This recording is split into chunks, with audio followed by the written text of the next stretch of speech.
God needs no advocate in his court.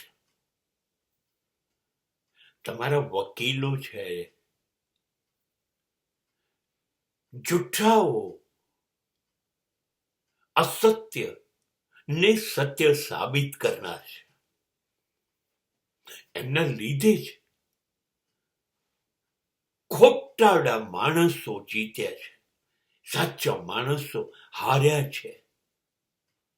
એમના લીધે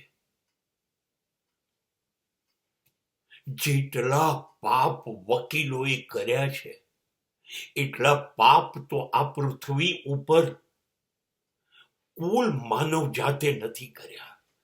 એટલું જુઠ્ઠું બોલ્યા છે, એટલું જુઠ્ઠું હતું એ સાબિત કર્યું છે. હવે આ જુઠ્ઠાઓને ઈશ્વર પ્રવેશ આપશે પોતાની દુનિયામાં? એ તો આ લોકોને ક્યારનો ઓળખી ગયો. હવે અમને તક આપશે.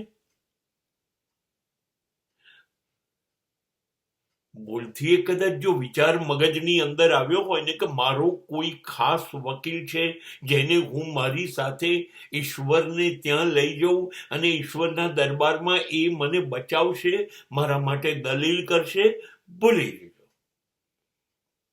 સવાલ એ છે કે ઈશ્વર વકીલને સ્વીકારશે કે નહીં? વકીલ પોતે ગમે તેટલી દલીલ કરશે, પોતાની જિંદગી મળે એના માટે, તમારી તો વાત જ ન કરો.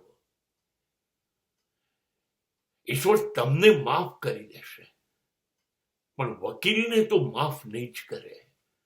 જુઠ્ઠા માણસો નું સ્થાન ક્યારેય ઈશ્વરના દરબારમાં હોતું જ નથી. અને ઈશ્વરની કોર્ટમાં કેવું છે? ઈશ્વર પોતે જ વકીલ ને ઈશ્વર પોતે જ ન્યાયાધીશ. કોઈને તક જ નથી આપતો. એ કે આ સાચું એટલે સાચું, આ ખોટું એટલે ખોટું.